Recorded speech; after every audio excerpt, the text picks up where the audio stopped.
de semama no panonsia abomi mobibia chen amamakwaba de ba Ahenkan 93.3 FM sabraso sensema hodro asisi wo man mo mesi adwade beso mo sa no panonsia Akan Kaseibo na de obetie abi ene se kane fifi mantemo chairman the National Democratic Congress and this Emmanuel Okonu Yorua Bernard Alote Jacobs wo de atudwa ya wo kire se Ghana ebesisa pa dia na tese ebampeni abedi eche Dr. Mahmoud Bawumia no ene betima ya wanwade ama Ghana asesa na yedi yie na Environmental Protection Agency Dr. Henry Kwabena Kokofu wodi atudwa ya watcha so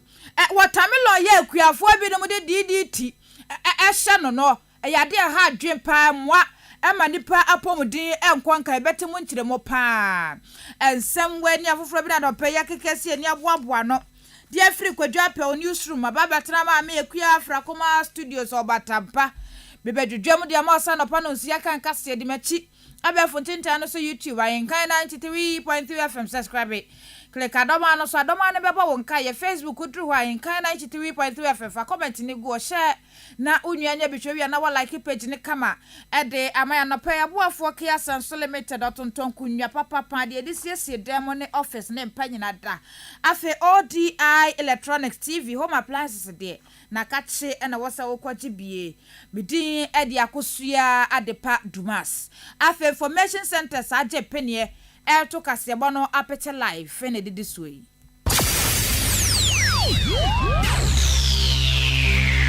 Ahenkan 93.3 FM Akan Kaseibo yo bomua ya jibebia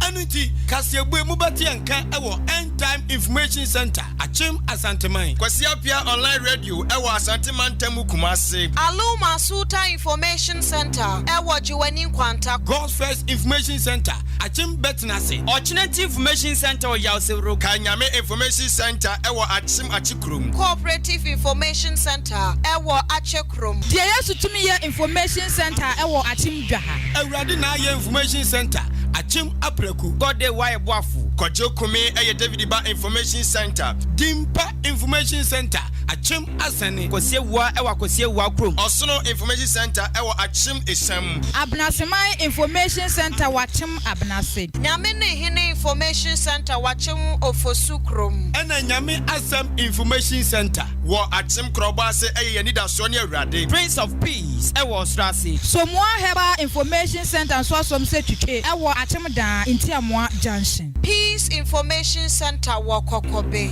Eno Sewa Information Center ewo achim anyinase Kusam Information Center wachim Achiase Keka no krobo eye Adom Information Center Peace Infobiz Watakrase Tokuya Ebutu achim Odumase Adwempa Information Center Jinanko Jama North Chidom Information Center ewo achim Adubiase Bono Mantemu Abapa Information Center Goka Sumnyame Information Center eye Chirimenken Nyankuma ase eye Nanapia Information Center Da Kingdom Come a Police Zevo Asioko Jama no Bono Mantemu eye Duapa Information Center Achiase hene Information Center wachim Achiase Coastal Barbering Shop ebiem wachim anso edi ntrom wachim Kokoben na Adom Information Center wachim Mofra mempa sam wachim Asene Pisco Information Center nyinam Kotoku Repent sachira wadwene wachim Otopa Royal Information Center wachim Teshiman Mejefotiase wachim Labikro Omega Information Center atomada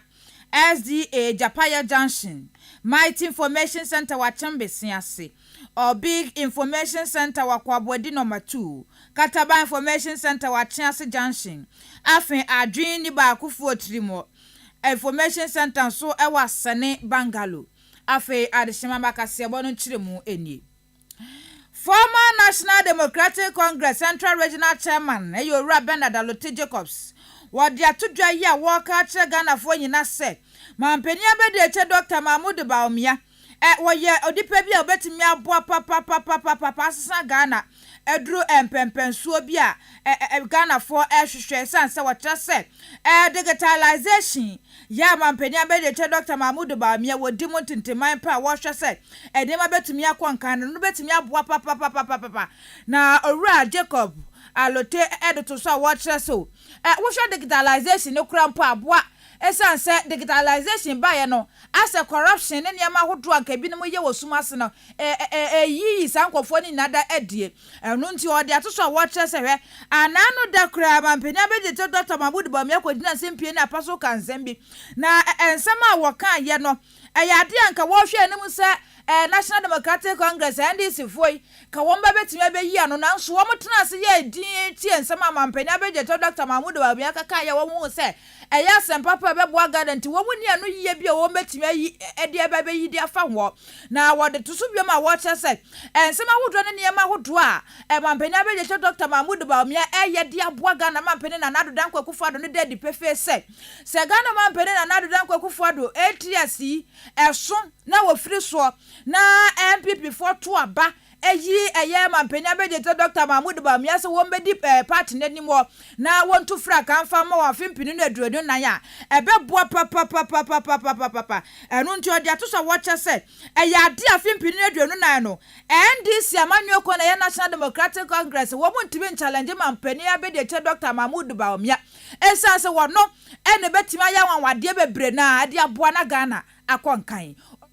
One hope on in there, if the economy is going to recover, it depends upon certain things that government put in place, like we have been saying. In order to ensure that Ghanaians now was a abandoned human ministries, agencies, departments, way to make this car about 5 billion. Here baby was often digitalization, and the brain behind the digitalization, Messi there, Bawumia is the magic one for the success of this country. Now. All attacks are on him. He on the medivio to Mr. Babeshim. And Okakase or Yesu Gromi. Yesu Gromi Okakase at a responsibility. He about from a Robashisha agency. The will load why recruiting for why employing for one sharoba and not answering to what he said. And see there and Yama available to put in place in Obovia Ghana. Ahenkan FM. Ebusia eni ayetie yei. Eye kane efifi mantem dwemtenane Adema National Democratic Congress NDC Emmanuel Konowura Bernard Alote Jacobs Abusuya Metua Kaseibo no eso di meti wa be fontinta no so YouTube Ahenkan 93.3 FM.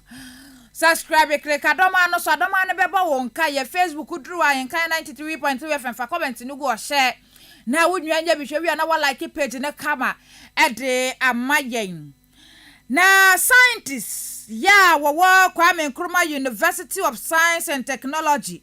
KNUST Kumasi Professor Nathaniel Usubuadi ede kokobodi akwama mofra wonmo edi watermelon wachese watermelon ya nei ekuyafo ni dua na womo edi nnuro bi ehene yade emboa mofra no kra na wo chechem na wo so watermelon yi womo de nnuro betise DDT ena wono edi dua ede hye enu nti se wo ya abofra na ukokodi watermelon a emmoa ma wapomodi ni ntimi nyina so na eyade ha adwen ye papa etimi kura de cancer ede bran kwada no na so wotrese mpenifo de womudi a yade emfa ha bia emfa mre womo na wosanso de to so wo trese wosro wonma ebehwe na eniema hodo na akuyafo ne diduadua womo ndabae no womo womani nkwa wose na beboa na sa ennuro ya womo de hyehye enuaba ne enuane ahodo a womo de badwama so ha di papa modin womo fo wani nkwa wose na beboa na eni papa modin so ebesipi. All these are communities where they are doing extensive farming into fruits and fruits mainly, and we looked at 3 of them: banana, pineapple, and watermelon. For watermelon, the risk of consumption for adults was low, whereas that for infants was alarmingly high. I would say alarmingly high because the factor that we got was far greater than 1, which means that it is alarming. Also, when we looked at the carcinogenic risk, we also realized that the children are at a risk of having cancer by consuming watermelon because of the level of organochlorine pesticide that was found on it. Ahenkan FM. Abusuya eni ayetie ye scientists Kwame Nkrumah University of Science and Technology KNUST Kumasi. Professor Nathaniel Usubuadi. Abushia ODI Electronics etonton home appliances etia popa.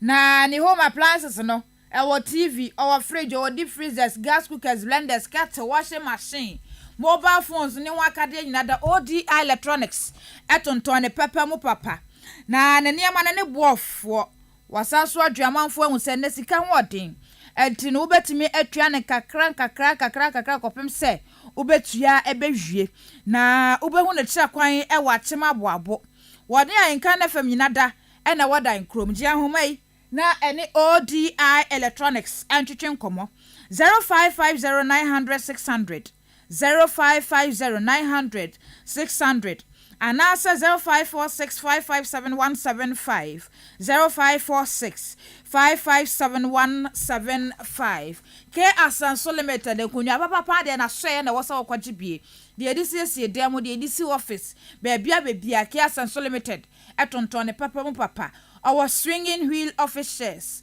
quality wooden chairs authentic bookshelves papa our mpanyinada e wona soye wona mpa ne modern papa said de omuduro tie bia no tene kunwa no so a nya ade ebe himpo na nkabu obemu na cha kwan e won kran circle adabraka wode ko Iran clinic anase kaneshi flamingo kwan so zongo junction jahomai na eneke asenso emon komo 0244568014 0244568014 anase 0243127668 0243127668 ke asenso limited home of quality office chairs and bookshelves. Abusuya Metua Kaseibo no eso.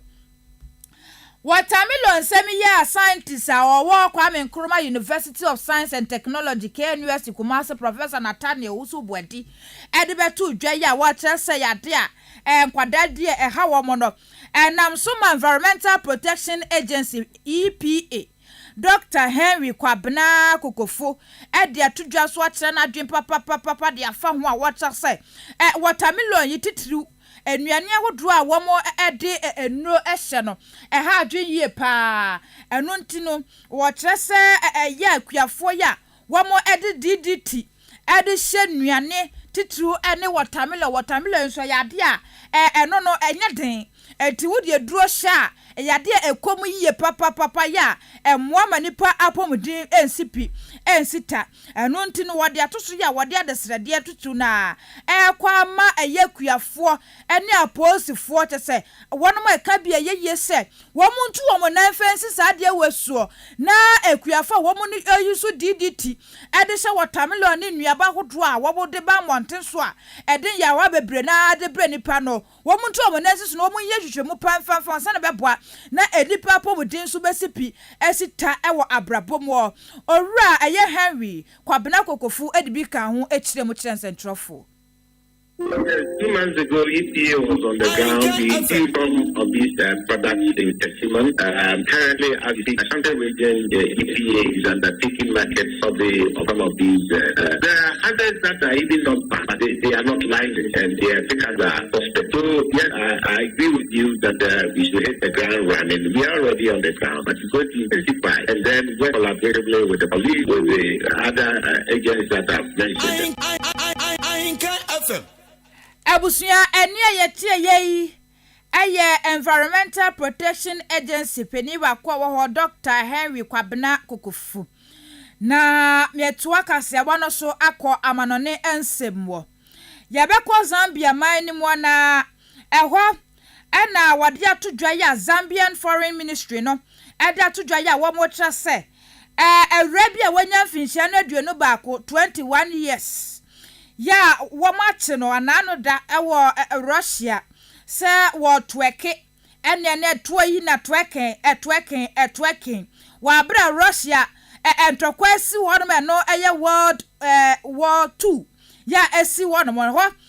wo mo edi memorial ni brand ababa wo ye kwogina ho na tweke yi wa tweke